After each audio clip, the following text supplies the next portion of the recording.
Myself, Harvinder Singh, Senior Lecturer Mechanical, Warren Polytechnic Amritsar. ਬੇਟੇ ਹੁਣ ਤੁਹਾਡਾ ਜਿਹੜਾ ਸਬਜੈਕਟ ਹੈ ਬੇਸਿਕ ਆਫ ਮੈਨੇਜਮੈਂਟ ਜਿਹੜਾ ਮੈਂ ਸ਼ੁਰੂ ਕਰਨ ਜਾ ਰਿਹਾ ਇਹ ਹੁਣ 5th ਸਮੈਸਟਰ ਦੇ ਵਿੱਚ ਆ ਗਿਆ। ਇਸ ਦੇ ਵਿੱਚ ਜਿਹੜਾ ਫਸਟ ਚੈਪਟਰ ਸ਼ੁਰੂ ਕਰਨ ਲੱਗਿਆ ਪ੍ਰਿੰਸੀਪਲਸ ਆਫ ਮੈਨੇਜਮੈਂਟ। ਉਹ ਤੋਂ ਪਹਿਲਾਂ ਆਪਾਂ ਦੇਖਣਾ ਹੈ ਕਿ ਮੈਨੇਜਮੈਂਟ ਆਪਾਂ ਕਿਸ ਚੀਜ਼ ਨੂੰ ਕਹਿੰਦੇ ਆ, ਮੈਨੇਜਮੈਂਟ ਦੀਆਂ ਇੰਪੋਰਟੈਂਸ ਕੀ ਹੁੰਦੀ ਹੈ, ਫੰਕਸ਼ਨਸ ਕੀ ਹੁੰਦੇ ਨੇ। ਅਤੇ ਸਭ ਤੋਂ ਪਹਿਲਾਂ ਆਪਾਂ ਮੈਨੇਜਮੈਂਟ ਦਾ ਬੇਸਿਕ ਲੈਂਦੇ ਹਾਂ ਕਿ ਮੈਨੇਜਮੈਂਟ ਦਾ ਪਰਪਸ ਕੀ ਹੁੰਦਾ। ਆਪਾਂ 6 M's ਲੈਂਦੇ ਹਾਂ, man, materials, machines, methods, money and markets. ਇਹ ਜਿਹੜੇ 6 ਆਪਾਂ M's ਲੈਂਦੇ ਹਾਂ, ਇਹ 6 M's ਦੇ ਵਿੱਚ ਮੈਨੇਜਮੈਂਟ ਦਾ ਪਰਪਸ ਕੀ ਹੁੰਦਾ ਹੈ। ਇਹ ਜਿਹੜੇ 6 M's ਨੇ ਇਹਨਾਂ ਨੂੰ ਪਲਾਨ ਕਰਨਾ, ਆਰਗੇਨਾਈਜ਼ ਕਰਨਾ, ਸਟਾਫਿੰਗ ਕਰਨਾ, ਡਾਇਰੈਕਟਿੰਗ ਕਰਨਾ, ਕੋਆਰਡੀਨੇਟ ਕਰਨਾ ਅਤੇ ਕੰਟਰੋਲ ਕਰਨਾ। ਇਸ ਨੂੰ ਆਪਾਂ ਪ੍ਰੋਸੈਸਿੰਗ ਕਹਿੰਦੇ ਹਾਂ। ਜਿਹੜੇ 6 ਆਪਣੇ ਕੋਲ M's ਨੇ ਉਹਨਾਂ ਨੂੰ ਆਪਾਂ ਇਨਪੁਟਸ ਕਹਿੰਦੇ ਹਾਂ। ਉਸ ਨੂੰ ਜਿਵੇਂ ਆਪਾਂ ਸਿੰਪਲ ਮਸ਼ੀਨ ਦੀ ਡੈਫੀਨੇਸ਼ਨ ਲੈਂਦੇ ਹਾਂ ਕਿ ਆਪਾਂ ਉਹਨੂੰ ਇਨਪੁਟ ਦਿੰਦੇ ਹਾਂ, ਮਸ਼ੀਨ ਉਹਨੂੰ ਪ੍ਰੋਸੈਸ ਕਰਦੀ ਹੈ ਅਤੇ ਆਊਟਪੁੱਟ ਦੇ ਵਿੱਚ ਕਨਵਰਟ ਕਰ ਦਿੰਦੀ ਹੈ। ਇਹੀ ਪਰਪਸ ਜਿਹੜਾ ਹੁੰਦਾ ਹੈ, ਸੇਮ ਡੈਫੀਨੇਸ਼ਨ ਆਪਾਂ ਲੈਂਦੇ ਹਾਂ ਮੈਨੇਜਮੈਂਟ ਦੇ ਵਿੱਚ। ਮੈਨੇਜਮੈਂਟ ਦਾ ਬੇਸਿਕਲੀ ਪਰਪਸ ਇਹੀ ਹੁੰਦਾ ਹੈ। ਜਿਹੜੇ 6 M's ਨੇ ਆਪਣੇ ਕੋਲ man, material, machines, methods, money and markets, ਇਹਨਾਂ ਸਾਰਿਆਂ ਨੂੰ ਪ੍ਰੋਸੈਸ ਕਰਨਾ। ਪ੍ਰੋਸੈਸ ਦੇ ਵਿੱਚ ਕੀ ਕਰਦੀ ਹੈ ਮੈਨੇਜਮੈਂਟ? ਉਹਨਾਂ ਨੂੰ ਪਲਾਨ ਕਰਦੀ ਹੈ, ਆਰਗੇਨਾਈਜ਼ ਕਰਦੀ ਹੈ, ਸਟਾਫਿੰਗ ਕਰਦੀ ਹੈ, ਡਾਇਰੈਕਟਿੰਗ ਕਰਦੀ ਹੈ, ਕੋਆਰਡੀਨੇਟ ਕਰਦੀ ਹੈ ਅਤੇ ਕੰਟਰੋਲ ਕਰਦੀ ਹੈ। ਜਿਹੜੀ ਆਊਟਪੁੱਟ ਕੀ ਹੈ ਉਹਦੇ ਵਿੱਚ ਸਾਨੂੰ ਕੀ ਮਿਲਦਾ? ਉਹਦੇ ਵਿੱਚ ਕਿ goods and services as desired by customers. ਜੋ ਕਸਟਮਰਸ ਦੀ ਰਿਕੁਆਇਰਮੈਂਟ ਹੈ, ਜੋ ਅੱਜ ਦੇ ਟਾਈਮ ਦੇ ਵਿੱਚ ਜਿਹੜਾ ਕਸਟਮਰ ਹੈ ਉਹ ਕਿੰਗ ਹੈ। ਮੈਨੇਜਮੈਂਟ ਨੂੰ ਇਸ ਚੀਜ਼ ਦਾ ਪਤਾ ਹੈ ਕਿ ਜੋ ਕਸਟਮਰਸ ਦੀਆਂ ਰਿਕੁਆਇਰਮੈਂਟਸ ਨੇ ਅਸੀਂ ਇਨਪੁਟਸ ਲੈ ਕੇ ਉਹਨਾਂ ਨੂੰ ਪ੍ਰੋਸੈਸ ਕਰਕੇ according to requirement of the customer ਉਹਨੂੰ ਆਊਟਪੁੱਟ ਦੇ ਵਿੱਚ ਕਨਵਰਟ ਕਰਦੇ। ਹੁਣ ਆਪਾਂ ਫਿਰ ਇੰਟਰੋਡਕਸ਼ਨ 'ਤੇ ਆਉਂਦੇ ਹਾਂ ਕਿ introduction management is concerned with taking and putting them in action for fulfilling the goals and objectives of the organisation.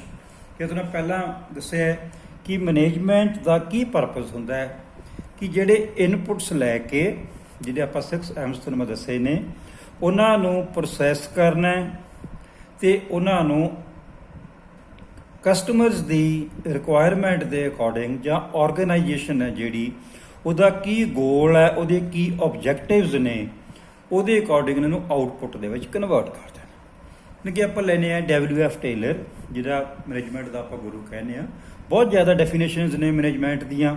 ਸਭ ਸਿੰਪਲ ਤੁਹਾਨੂੰ ਮੈਂ WF ਟੇਲਰ ਦੀ ਦੱਸ ਰਿਹਾ ਇੱਥੇ ਵਿੱਚ ਕਿ according to WF Taylor management is an art of knowing what you want to do and when to do it in the best and the cheapest way.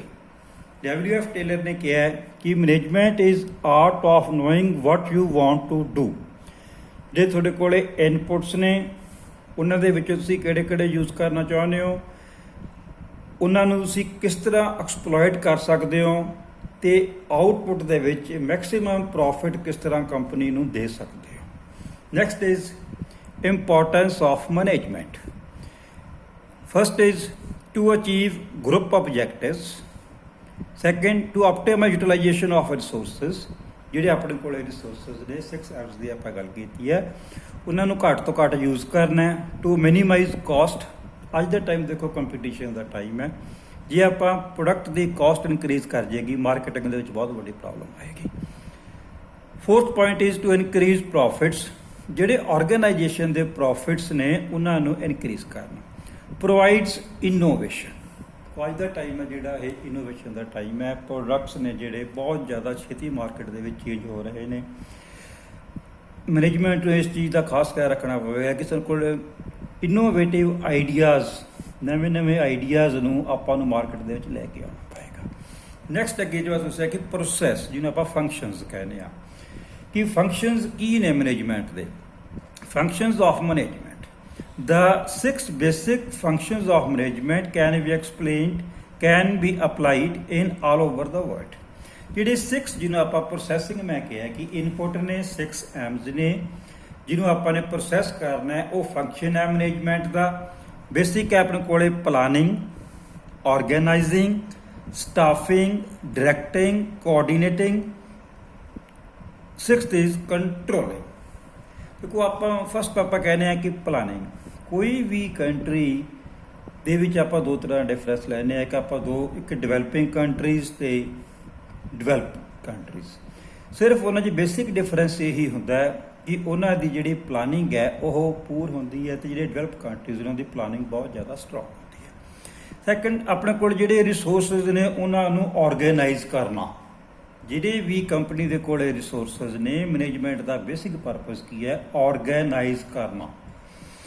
Staffing, ਜਿਹੜੇ staff ਤੁਹਾਡੇ ਕੋਲ ਕੰਮ ਕਰ ਰਹੇ ਹੈ ਉਹਨੂੰ ਰਿਕਰੂਟ ਵੀ ਕਰਨਾ ਮੈਨੇਜਮੈਂਟ ਦੀ responsibility ਹੁੰਦੀ ਹੈ। ਉਸ ਤੋਂ ਕਿਹੜੇ ਡਿਪਾਰਟਮੈਂਟ ਦੇ ਵਿੱਚ ਕਿੰਨੀ ਰਿਕੁਆਇਰਡ ਦੇ ਅਕੋਰਡਿੰਗਲੀ ਉਹਨਾਂ ਨੂੰ ਡਾਇਰੈਕਟ ਕਰਨਾ, ਉਹਨਾਂ ਨੂੰ ਡਾਇਰੈਕਸ਼ਨਸ ਦੇਣੀਆਂ ਕਿ ਤੁਸੀਂ ਕੀ ਤੁਹਾਡੀਆਂ ਜੌਬਸ ਦੀਆਂ ਰਿਸਪੌਂਸਿਬਿਲਿਟੀਜ਼ ਨੇ। 5th is ਕੋਆਰਡੀਨੇਟਿੰਗ। ਸਾਰੇ ਡਿਪਾਰਟਮੈਂਟਸ ਦਾ ਆਪਸ ਦੇ ਵਿੱਚ ਕੋਆਰਡੀਨੇਸ਼ਨ ਬਣਾ ਕੇ ਰੱਖਣਾ। 6th is controlling. ਸਾਰੇ ਓਵਰਆਲ ਜਿਹੜੀ ਕੰਟਰੋਲਿੰਗ ਹੈ ਜਿਹੜੀ ਉਹਦੀ ਰਿਸਪੌਂਸਿਬਿਲਿਟੀ ਮੈਨੇਜਮੈਂਟ ਦੀ ਹੁੰਦੀ ਹੈ। Who is manager? ਸਿੰਪਲ ਸਾਡੀ ਡੈਫੀਨੇਸ਼ਨ ਹੈ ਕਿ ਮੈਨੇਜਰ ਦਾ ਕੀ ਕੰਮ ਹੁੰਦਾ। A manager is someone who gets results through other people. Simple definition ਦੇ ਰਿਹਾ ਹਾਰਵਰਡ ਬਿਜ਼ਨਸ ਸਕੂਲ ਦੇ ਰੈਫਰੈਂਸ ਦੇ ਨਾਲ ਕਿ ਮੈਨੇਜਰ ਦਾ ਕੰਮ ਹੁੰਦਾ ਕਿ ਲੋਕਾਂ ਤੋਂ, ਵਰਕਰਸ ਤੋਂ, ਇੰਜੀਨੀਅਰਸ ਤੋਂ, ਜੂਨੀਅਰ ਇੰਜੀਨੀਅਰਸ ਤੋਂ, ਆਪਣੇ ਜੂਨੀਅਰਸ ਤੋਂ ਕਿਸ ਤਰ੍ਹਾਂ ਕੰਮ ਲੈਣਾ। ਸਭ ਤੋਂ ਅੱਜ ਦੇ ਟਾਈਮ ਦੀ ਡਿਫਿਕਲਟ ਜੌਬ ਇਹੀ ਹੈ ਜਦੋਂ ਆਪਾਂ ਕਿਸੇ ਤੋਂ ਕੰਮ ਲੈਣਾ ਹੁੰਦਾ।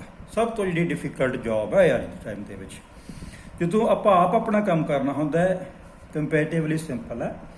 ਮੈਨੇਜਰ ਦੀ ਇਹੀ ਰਿਸਪੌਂਸਿਬਿਲਿਟੀ ਹੈ ਕਿ ਉਸਨੇ ਲੋਕਾਂ ਤੋਂ ਕੰਮ ਲੈ ਕੇ ਕੰਪਨੀ ਨੂੰ ਰਿਜ਼ਲਟਸ ਦੇਣੇ ਨੇ। ਆ manager is someone who gets results through other people. ਜਿਹੜੇ ਫਸਟ ਆਪਣਾ ਇਹਦੇ ਵਿੱਚ ਸਬ ਟੌਪਿਕਸ ਨੇ, importance of management, functions of management, who is manager. Next ਅੱਗੇ ਆਪਣੇ ਕੋਲੇ ਫਸਟ ਚੈਪਟਰ ਦੇ ਵਿੱਚ ਆ ਗਿਆ ਸੋਲ ਟਰੇਡਰ। ਸੋਲ ਟਰੇਡਰ ਆਪਾਂ ਇਹਨੂੰ ਕਹਿੰਦੇ ਆ ਕਿ ਜਿਹੜਾ ਬੰਦਾ ਇਕੱਲਾ ਕੰਮ ਕਰ ਰਿਹਾ ਹੈ, ਜਿਹਨੂੰ ਆਪਾਂ ਐਂਟਰਪ੍ਰੈਨਿਓਰ ਕਹਿੰਦੇ ਆ। ਜਿਹਨੂੰ ਕੋਈ ਵੀ ਬੰਦਾ ਇੰਡੀਵਿਜੂਅਲ ਆਪਣਾ ਸਵੈ ਰੁਜ਼ਗਾਰ ਕਰ ਰਿਹਾ ਹੈ, ਉਹ ਸੋਲ ਟਰੇਡਰ ਕਹਿੰਦੇ ਆ ਕਿ ਛੋਟੇ ਲੈਵਲ ਦਾ ਕੰਮ ਹੈ, ਉਹ ਆਪ ਹੀ ਆਪਣੇ ਕੰਮ ਨੂੰ ਆਪਦਾ ਮਾਲਕ ਹੈ ਤੇ ਆਪਣੇ ਕੰਮ ਨੂੰ ਚਲਾ ਰਿਹਾ ਹੈ। ਇਹ ਆਪਾਂ ਡੈਫੀਨੇਸ਼ਨ ਦੇ ਵਿੱਚ ਲਿਆ। ਸੋਲ trader is also non as ਸੋਲ ਪ੍ਰੋਪਰਾਈਟਰਸ਼ਿਪ ਔਰ individual entrepreneur. Sole trader is a type of enterprise that is owned and run by individual person. ਕੋਈ ਵੀ ਇੰਡੀਵਿਜੂਅਲ ਪਰਸਨ ਆਪਣਾ ਸਮਾਲ ਸਕੇਲ, ਜਿਹਨੂੰ ਆਪਾਂ ਮਾਈਕਰੋ ਲੈਵਲ ਦੇ ਉੱਤੇ ਕਹਿੰਦੇ ਆ, ਐਂਟਰਪ੍ਰਾਈਜ਼, ਬਹੁਤ ਛੋਟੇ ਲੈਵਲ ਦੇ ਉੱਤੇ, ਮਾਈਕਰੋ ਲੈਵਲ ਦੇ ਉੱਤੇ ਆਪਣੇ ਕੋਈ ਐਂਟਰਪ੍ਰਾਈਜ਼ ਚਲਾ ਰਿਹਾ ਹੈ। ਆਪਾਂ ਐਗਜ਼ਾਮਪਲਸ ਇੱਥੇ ਲਈਆਂ ਨੇ। ਕੋਈ ਆਰਟ ਸਟੂਡੀਓ ਹੈ, ਕੋਈ ਲੋਕਲ ਗਰੋਸਰੀ ਸ਼ਾਪ ਹੈ, ਛੋਟਾ ਜਿਹਾ ਕਿਸੇ ਬੰਦੇ ਦੀ ਕੋਈ ਸ਼ਾਪ ਹੈ, ਕੋਈ ਆਰਟ ਸਟੂਡੀਓ ਕੰਮ ਕਰ ਰਿਹਾ ਹੈ, ਉਹ ਆਪਣਾ ਹੀ ਆਪਣੇ ਆਪ ਦੇ ਵਿੱਚ ਹੀ ਉਹ ਮਾਲਕ ਹੈ। ਸਾਰੀਆਂ ਰਿਸਪੌਂਸਿਬਿਲਿਟੀਜ਼ ਦੇ ਲਈ ਉਹ ਪ੍ਰੋਫਿਟ ਤੇ ਲਾਸਿਸ ਦੇ ਲਈ ਇੰਡੀਵਿਜੂਅਲ ਹੀ ਰਿਸਪੌਂਸੀਬਲ ਹੈ। ਨੈਕਸਟ ਸਟੈਪ ਇਹ ਕਹਿੰਦੇ ਆ ਕਿ ਪਾਰਟਨਰਸ਼ਿਪ ਆਪਾਂ ਉਸ ਬੰਦੇ ਨੂੰ ਕਹਿੰਦੇ ਆ ਕਿ ਜਿੱਥੇ ਲਾਈਕ ਮਾਈਂਡਡ ਪਰਸਨਸ ਰਲ ਕੇ, ਜਿਹੜੇ ਕੋਈ ਐਂਟਰਪ੍ਰੈਨਿਓਰ ਐਕਟੀਵਿਟੀਜ਼ ਕਰਨਾ ਚਾਹੁੰਦੇ ਨੇ, ਐਂਟਰਪ੍ਰੈਨਿਓਰਸ ਰਲ ਕੇ 2 3 4 ਬੰਦੇ ਰਲ ਕੇ ਪਾਰਟਨਰਸ਼ਿਪ ਦੇ ਵਿੱਚ ਕੰਮ ਕਰਦੇ ਨੇ। Partnership it is a relationship between 2 or more individuals who agree to share profits and are liable for any loss also. Partnership ਦੇ ਵਿੱਚ 2 ਜਾਂ 3 ਬੰਦੇ ਜਿਹੜੇ ਰਲ ਕੇ ਆਪਸ ਦੇ ਵਿੱਚ ਕੰਮ ਕਰਨਗੇ, ਉਹ ਪ੍ਰੋਫਿਟ ਨੂੰ ਵੀ ਸ਼ੇਅਰ ਕਰਨਗੇ ਤੇ ਜੇ ਉਹਨਾਂ ਨੂੰ ਲਾਸ ਹੁੰਦਾ ਤਾਂ ਲਾਸ ਨੂੰ ਵੀ ਸ਼ੇਅਰ ਕਰਨਗੇ। ਅੱਜ ਦੇ ਟਾਈਮ ਦੇ ਵਿੱਚ ਦੇਖੋ, ਫਿਰ ਐਗਜ਼ਾਮਪਲ ਡਾਕਟਰਸ ਤੁਹਾਨੂੰ ਦੇ ਰਿਹਾ ਕਿ ਡਾਕਟਰਸ ਨੇ ਰਲ ਕੇ ਆਪਣੇ ਵੱਡੇ ਵੱਡੇ ਕਲੀਨਿਕਸ ਖੋਲ੍ਹੇ ਹੋਏ ਨੇ। ਉੱਥੇ ਡਾਕਟਰਸ ਨੂੰ ਜਿਹੜਾ ਡਾਕਟਰਸ ਰਿਕੁਆਇਰਡ ਹੁੰਦਾ ਉਹਨੂੰ ਕਾਲ ਕਰ ਲੈਂਦੇ ਨੇ ਜਿਸ ਤਰ੍ਹਾਂ ਦਾ ਪੇਸ਼ੈਂਟ ਆਉਂਦਾ। ਸੈਕੰਡ ਕੀ ਆਪਣੇ ਕੋਲੇ ਕੋਚਿੰਗ ਸੈਂਟਰਸ ਨੇ। ਕੋਚਿੰਗ ਸੈਂਟਰਸ ਦੇ ਵਿੱਚ ਦੇਖੋ ਤੁਹਾਨੂੰ ਹਰ ਇੱਕ ਤਰ੍ਹਾਂ ਦੀ ਕੋਚਿੰਗਸ ਅਵੇਲੇਬਲ ਹੈ। ਉਹ ਕੀ ਹੈ, ਪਾਰਟਨਰਸ਼ਿਪ ਦੇ ਉੱਤੇ ਕੰਮ ਕਰ ਰਹੇ ਨੇ। ਇਸ ਤਰ੍ਹਾਂ ਜਿਹੜੀਆਂ ਇੰਡਸਟਰੀਜ਼ ਨੇ, ਇੰਡਸਟਰੀਜ਼ ਦੇ ਵਿੱਚ ਵੀ 2 3 4 5 ਪਾਰਟਨਰਸ, ਤੁਸੀਂ ਵੀ ਜਿਸ ਤਰ੍ਹਾਂ ਵਿਦਿਆਰਥੀ ਆਪਣਾ ਕੋਈ ਐਂਟਰਪ੍ਰੇਨਿਓਰ ਬਣਨਾ ਚਾਹੁੰਦੇ ਹੋ, ਤੁਸੀਂ ਵੀ 2-3 ਬੰਦੇ ਰਲ ਕੇ ਪਾਰਟਨਰਸ਼ਿਪ ਦੇ ਵਿੱਚ ਜਾਂ ਸੋਲ ਟਰੇਡਰ ਆਪਣੀ ਇਕੱਲਾ ਐਂਟਰਪ੍ਰਾਈਜ਼ ਲਾ ਸਕਦੇ ਹੋ। ਇਕੱਲਾ ਬੰਦਾ ਵੀ ਐਂਟਰਪ੍ਰੇਨਿਓਰ ਬਣ ਸਕਦਾ ਹੈ। ਜੇ ਤੁਹਾਨੂੰ ਲੱਗਦਾ ਕਿ ਤੁਸੀਂ ਇਨਕਮ ਨੂੰ ਵਧਾਉਣਾ ਚਾਹੁੰਦੇ ਹੋ ਤਾਂ ਤੁਸੀਂ 2-3 ਸਟੂਡੈਂਟਸ ਰਲ ਕੇ ਆਪਣਾ ਡਿਪਲੋਮਾ ਪੂਰਾ ਕਰਨ ਤੋਂ ਬਾਅਦ ਤੁਸੀਂ ਪਾਰਟਨਰਸ਼ਿਪ ਤੇ ਵੀ ਕੰਮ ਕਰ ਸਕਦੇ ਹੋ। ਨੈਕਸਟ ਅੱਗੇ ਆਪਣੇ ਕੋਲ ਆ ਗਿਆ company. Company is a legal entity formed by a group of individuals to engage and operate a business or enterprise। तो कंपनी की है, ਆਪਾਂ ਨੂੰ ਕੰਪਨੀ ਐਕਟ ਦੇ ਅਕੋਰਡਿੰਗਲੀ ਉਹਨੂੰ ਗਵਰਨਮੈਂਟ ਕੋਲੇ ਰਜਿਸਟਰ ਕਰਾਉਣਾ ਪਏਗਾ ਤੇ ਇੱਕ ਲੀਗਲ ਤੁਹਾਡੀ ਜ਼ਿੰਮੇਵਾਰੀ ਬਣ ਜਾਂਦੀ ਹੈ, ਲੀਗਲ ਐਂਟੀਟੀ ਆ। A company is a legal entity formed by a group of individuals to engage and operate a business or enterprises। Example आप ले रहे हैं कोका कोला अपने कोल कंपनी है, सोनालिका ट्रैक्टर्स की कंपनी है, कोका कोला सॉफ्ट ड्रिंक्स की company है। कंपनीज़ ਦੇ ਵਿੱਚ ਬਹੁਤ ਵੱਡੀਆਂ ਆਪਣੇ ਕੋਲ ਇੰਡੀਆ ਦੇ ਵਿੱਚ ਕੰਪਨੀਜ਼ ਹੈਗੀਆਂ ਨੇ, ਤੁਸੀਂ ਆਪਣੀਆਂ ਵੱਡੀਆਂ ਕੰਪਨੀਜ਼ ਦੇ ਵਿੱਚ ਜੌਬ ਵੀ ਕਰਨ ਜਾਣਾ। ਨੈਕਸਟ ਅੱਗੇ ਆਪਾਂ ਡੈਫੀਨੇਸ਼ਨ ਲੈ ਰਹੇ ਹਾਂ ਕਾਰਪੋਰੇਸ਼ਨਸ। ਕਾਰਪੋਰੇਸ਼ਨਸ ਕੀ ਨੂੰ ਆਪਾਂ ਕਹਿੰਦੇ ਹਾਂ ਕਿ it is a business entity that is owned by shareholders. ਦੇਖੋ ਸ਼ੇਅਰ ਹੋਲਡਰਸ ਕੀ ਹੈ ਕਿ ਇੰਡੀਵਿਜੂਅਲ ਜਿਹੜੀ ਕੋਈ ਵੀ ਆਪਾਂ ਵੱਡਾ ਕਾਰਪੋਰੇਟ ਹਾਊਸ ਬਣਾਉਣਾ ਚਾਹੁੰਦੇ ਹਾਂ, ਉਹਦੇ ਵਿੱਚ ਸਭ ਤੋਂ ਪਹਿਲਾਂ ਜਿਹੜੇ ਮਾਰਕੀਟ ਦੇ ਵਿੱਚੋਂ ਸ਼ੇਅਰ ਹੋਲਡਰਸ ਅਖਬਾਰ ਦੇ ਵਿੱਚ ਐਡ ਦੇ ਕੇ ਉਹਦੇ ਵਿੱਚ ਸ਼ੇਅਰ ਦੀ ਵੈਲਿਊ ਰੱਖੀ ਜਾਂਦੀ ਹੈ। ਉਹਦੇ ਅਕੋਰਡਿੰਗਲੀ ਹਰ ਇੱਕ ਬੰਦਾ ਆਪਣੇ ਸ਼ੇਅਰਸ ਅਪਲਾਈ ਕਰਦਾ ਹੈ। ਉਹ ਸਾਰੇ ਬੰਦੇ ਰਲ ਕੇ ਆਪਣਾ ਇੱਕ ਬੋਰਡ ਆਫ ਡਾਇਰੈਕਟਰਸ ਬਣਾਉਂਦੇ ਨੇ। ਉਹ ਸਾਰੀਆਂ ਆਰਗੇਨਾਈਜੇਸ਼ਨਸ ਦੀਆਂ ਐਕਟੀਵਿਟੀਜ਼ ਨੂੰ ਦੇਖਦੇ ਨੇ, ਉਹਨਾਂ ਦੇ ਉੱਤੇ ਪ੍ਰੋਫਿਟ ਜਾਂ ਲਾਸ ਲਈ ਵੀ ਰਿਸਪੌਂਸੀਬਲ ਨੇ ਤੇ ਗਵਰਨਮੈਂਟ ਟੈਕਸ ਵੀ ਉਹਨਾਂ ਦੇ ਉੱਤੇ ਕੱਟਦੀ ਹੈ। ਕਿ it is a business entity that is owned by its shareholders who elect a board of directors to oversee the organisation activities.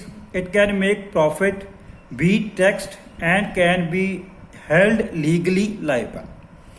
Corporations ਜਿਸ ਤਰ੍ਹਾਂ ਬਹੁਤ ਵੱਡੀ ਐਗਜ਼ਾਮਪਲ ਹੈ ਆਪਣੇ ਕੋਲ ਮਾਈਕਰੋਸਾਫਟ ਕਾਰਪੋਰੇਸ਼ਨ ਹੈ, ਫੂਡ ਕਾਰਪੋਰੇਸ਼ਨ ਆਫ ਇੰਡੀਆ ਹੈ, ਬਹੁਤ ਫੂਡ ਦੀ ਪ੍ਰੋਕਿਉਰਮੈਂਟ ਏਜੰਸੀ ਹੈ, ਆਪਣੇ ਕੋਲ ਸੌਫਟਵੇਅਰ ਦੀ ਏਜੰਸੀ ਹੈ। ਇਹਦੇ ਵਿੱਚ ਕਾਰਪੋਰੇਸ਼ਨ ਦੇ ਵਿੱਚ ਸ਼ੇਅਰ ਹੋਲਡਰਸ ਦਾ ਸਟੇਕ ਹੁੰਦਾ ਹੈ। ਸ਼ੇਅਰ ਹੋਲਡਰਸ ਰਲ ਕੇ ਆਪਣਾ ਬੋਰਡ ਆਫ ਡਾਇਰੈਕਟਰਸ ਬਣਾਉਂਦੇ ਨੇ। ਉਹ ਬੋਰਡ ਆਫ ਡਾਇਰੈਕਟਰਸ ਨੇ ਜਿਹੜੇ ਫਰਦਰ ਥੱਲੇ ਇੰਪਲਾਈਜ਼ ਹੁੰਦੇ ਨੇ, ਥੱਲੇ GM ਨੇ, ਮੈਨੇਜਰਸ ਨੇ, ਇੰਜੀਨੀਅਰਸ ਨੇ, ਜੂਨੀਅਰ ਇੰਜੀਨੀਅਰਸ ਨੇ, ਥੱਲੇ ਟੈਕਨੀਸ਼ੀਅਨਸ ਨੇ। ਉਹ ਸਾਰੇ ਰਲ ਕੇ ਕੰਪਨੀ ਦਾ ਜੋ ਗੋਲ ਹੈ ਉਸ ਦੇ ਲਈ ਕੰਮ ਕਰਦੇ। ਨੈਕਸਟ ਅੱਗੇ ਆਪਣੇ ਕੋਲ ਆ ਗਈ ਪਬਲਿਕ ਸੈਕਟਰ ਅੰਡਰਟੇਕਿੰਗਸ। ਅਸੀਂ PSUs ਦਾ ਨਾਮ ਲੈਂਦੇ ਹਾਂ ਇਹਨੂੰ ਕਿ ਪਬਲਿਕ ਸੈਕਟਰ ਅੰਡਰਟੇਕਿੰਗਸ ਆਰ ਸਟੇਟ ਔਰ ਯੂਨੀਅਨ ਗੌਰਮੈਂਟ ਓਨਡ। ਜਿਹੜੀਆਂ ਜ਼ਿਆਦਾਤਰ PSUs ਹੁੰਦੀਆਂ ਨੇ ਇਹ ਸਟੇਟ ਗੌਰਮੈਂਟਸ ਜਾਂ ਗੌਰਮੈਂਟ ਆਫ ਇੰਡੀਆ ਦੇ ਅੰਡਰ ਇਹ ਕੰਮ ਕਰਦੀਆਂ ਨੇ। ਇਹਦੇ ਵਿੱਚ 50% ਤੋਂ ਜ਼ਿਆਦਾ ਜਿਹੜਾ ਸਟੇਕ ਹੈ, ਜਿਹੜਾ ਹਿੱਸਾ ਹੁੰਦਾ ਉਹ ਗੌਰਮੈਂਟ ਦਾ ਹੁੰਦਾ। Public sector undertakings are state or union government of India owned enterprises in PSUs more than 50% of stake owned by government। For example लेती है national thermal power corporation, BSNL है। ਕੋਲੇ ਬਹੁਤ ਹਿੰਦੁਸਤਾਨ ਦੇ ਵਿੱਚ ਬਹੁਤ ਵੱਡੀਆਂ ਨੇ ਜਿਹੜੀਆਂ ਉਹ PSUs ਕੰਮ ਕਰ ਰਹੀਆਂ ਨੇ ਤੇ ਸਭ ਤੋਂ ਜ਼ਿਆਦਾ ਇੰਡੀਆ ਦੇ ਵਿੱਚ ਜਿਹੜੀ ਐਮਪਲੋਇਮੈਂਟ ਹੈ ਉਹ PSU ਹੀ ਸਾਨੂੰ ਦੇ ਰਹੀਆਂ ਨੇ। ਸਭ ਤੋਂ ਜ਼ਿਆਦਾ ਜਿਹੜਾ ਇੰਪਲੋਇਮੈਂਟ ਦਾ ਸੋਰਸ ਹੈ ਸਾਡੇ ਇੰਡੀਆ ਦੇ ਵਿੱਚ ਉਹ PSU ਹੀ ਹਨ। ਅੱਗੇ ਆਪਣੇ ਕੋਲ ਕੋਆਪਰੇਟਿਵ ਸੁਸਾਇਟੀਜ਼ ਆ ਗਈ। ਇਹ ਕੋਆਪਰੇਟਿਵ ਸੁਸਾਇਟੀਜ਼ ਨੇ ਕੀ ਹੈ ਕਿ ਇਹਦੇ ਵਿੱਚ ਕੀ ਹੈ ਕਿ ਇੱਕ it is an autonomous association of persons united voluntarily to meet their common economic, social, cultural needs and are democratically controlled enterprises. ਦੇਖੋ ਇਹਦੇ ਵਿੱਚ ਆਪਾਂ ਐਗਜ਼ਾਮਪਲ ਲੈਤੀ agriculture cooperative societies. Cooperative society ਜਿਸ ਤਰ੍ਹਾਂ ਆਪਾਂ ਅਮੂਲ ਦੀ ਐਗਜ਼ਾਮਪਲ ਲੈਂਦੇ ਹਾਂ ਜਾਂ ਐਗਰੀਕਲਚਰ ਕਿਸੇ ਵੀ ਸੈਕਟਰ ਦੇ ਵਿੱਚ ਕਿ ਕਿਸਾਨ ਨੇ ਜਿਹੜੇ ਕਿਸਾਨਾਂ ਕੋਲੇ ਘੱਟ ਛੋਟੀਆਂ ਲੈਂਡ ਹੋਲਡਿੰਗਸ ਨੇ 2 3 4 5 ਏਕੜ ਹੈ, ਉਹ ਆਪਣਾ ਸਾਰਾ ਇੱਕ ਪਿੰਡ ਰਲ ਕੇ ਇੱਕੋ ਹੀ ਪ੍ਰੋਡਿਊਸ ਨੂੰ ਪ੍ਰੋਡਿਊਸ ਕਰਨ, ਉਸ ਦੀ ਮਾਰਕੀਟਿੰਗ ਕਰਨ ਤੇ ਉਹਦਾ ਜਿਹੜਾ ਪ੍ਰੋਫਿਟ ਹੈ ਉਹ ਆਪਸ ਦੇ ਵਿੱਚ ਅਕੋਰਡਿੰਗ ਟੂ ਲੈਂਡ ਹੋਲਡਿੰਗ ਨੂੰ ਸ਼ੇਅਰ ਕਰ ਸਕਦੇ ਨੇ। ਇਹ ਇੰਡੀਆ ਦੇ ਵਿੱਚ ਬਹੁਤ ਅੱਛਾ ਮਾਡਲ ਹੈ, ਐਗਰੀਕਲਚਰ ਦਾ ਮਾਡਲ ਹੈ। ਜੇ ਆਪਾਂ ਹਾਊਸਿੰਗ ਦੀ ਐਗਜ਼ਾਮਪਲ ਲੈਤੀ ਹੈ, ਐਗਰੀਕਲਚਰ ਦਾ ਮਾਡਲ ਲੈਤਾ। ਇਹਦੇ ਨਾਲ ਕੀ ਹੈ ਕਿ ਜਿਹੜੀ ਐਗਰੀਕਲਚਰ ਸੈਕਟਰ ਹੈ ਉਹਦੀ ਜਿਹੜੀ ਇਨਕਮ ਹੈ ਇਨਕਰੀਜ਼ ਹੋ ਸਕਦੀ ਹੈ। ਅਸੀਂ ਜਿਹੜਾ ਇੱਕੋ ਹੀ ਬਾਰ-ਬਾਰ ਫਸਲਾਂ ਲਾ ਰਹੇ ਹਾਂ ਉਹਦੇ ਨਾਲ ਕੀ ਹੈ ਕਿ ਅਸੀਂ ਡਿਫਰੈਂਟ ਕ੍ਰੋਪਿੰਗ ਪੈਟਰਨ ਤੇ ਆ ਸਕਦੇ ਹਾਂ ਕਿ ਸਾਡੀ ਜਿਹੜੀ ਮਾਰਕੀਟਿੰਗ ਦੀ ਜਿਹੜੀ ਮੇਨ ਪ੍ਰੋਬਲਮ ਹੈ ਕਿ ਪ੍ਰੋਡਕਟ ਨੂੰ ਸੇਲ ਕਿੱਥੇ ਜਾ ਕੇ ਕਰਨਾ ਹੈ ਉਹ ਵੀ ਸੋਲਵ ਹੋ ਸਕਦੀ ਹੈ। ਜਦੋਂ ਬਹੁਤ ਜ਼ਿਆਦਾ ਪ੍ਰੋਡਕਸ਼ਨ ਸ਼ੁਰੂ ਹੋ ਜਾਏਗੀ ਤਾਂ ਜਿਹੜੇ ਐਂਟਰਪ੍ਰੈਨਿਓਰਸ ਨੇ ਉਹ ਆਪਣੇ ਆਪ ਹੀ ਉੱਥੇ ਆਉਣਾ ਸ਼ੁਰੂ ਕਰ ਦੇਣਗੇ ਰਾ ਮਟੀਰੀਅਲ ਨੂੰ ਲੈਣ ਦੇ ਲਈ। ਜਦੋਂ ਰਾ ਮਟੀਰੀਅਲ ਅਵੇਲੇਬਿਲਿਟੀ ਹੋਏਗੀ ਤਾਂ ਜਿਨ੍ਹਾਂ ਨੇ ਉਹਨੂੰ ਪ੍ਰੋਸੈਸ ਕਰਨਾ ਹੈ, ਜਿਹੜੇ ਐਂਟਰਪ੍ਰੈਨਿਓਰਸ ਨੇ ਜਿਨ੍ਹਾਂ ਨੇ ਉਹਨੂੰ ਪ੍ਰੋਸੈਸ ਕਰਨਾ ਆਟੋਮੈਟਿਕਲੀ ਉਹ ਵਿਲੇजेस ਵੱਲ ਮੂਵ ਕਰਨਾ ਸ਼ੁਰੂ ਕਰ ਦੇਣਗੇ। ਇਹ ਡੈਫੀਨੇਸ਼ਨ 'ਚ ਲਿਖਿਆ cooperative societies it is an autonomous association of persons united voluntarily to meet their common economic, social and cultural needs and are democratically controlled enterprises. Next is structure of an organization.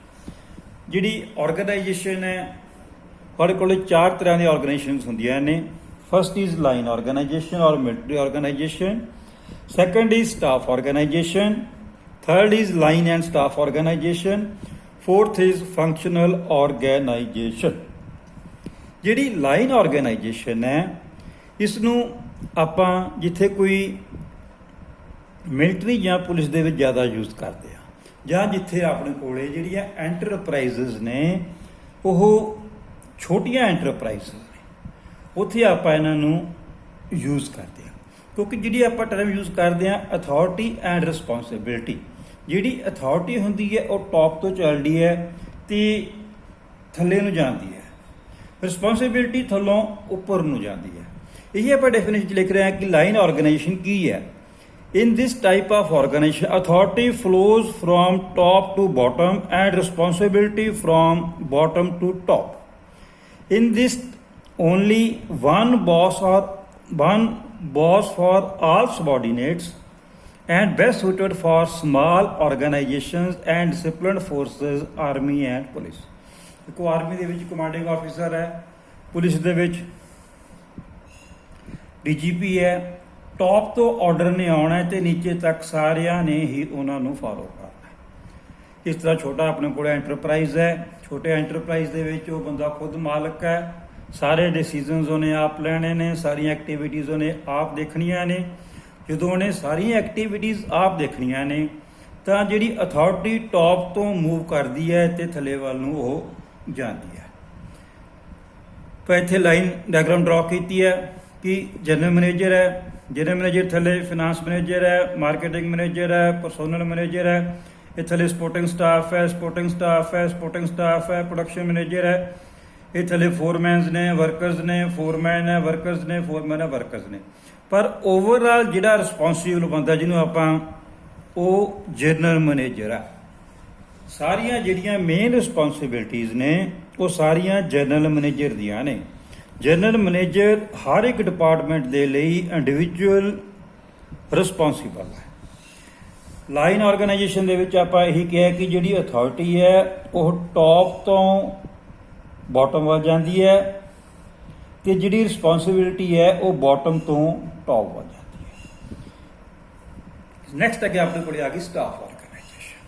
Staff line ਤੇ staff ਦੇ ਵਿੱਚ ਇੱਕੋ ਹੀ ਫਰਕ ਹੈ ਕਿ line ਦੇ ਵਿੱਚ authority ਉੱਪਰੋਂ ਥੱਲੇ ਵੱਲ ਜਾਂਦੀ ਹੈ, ਬਟ ਸਟਾਫ ਆਰਗੇਨਾਈਜੇਸ਼ਨ ਦੇ ਵਿੱਚ ਜਿਹੜੇ ਸਟਾਫ ਮੈਂਬਰਸ ਨੇ ਉਹ staff member think and have authority of advice to line ਔਰ ਬੌਸਸ।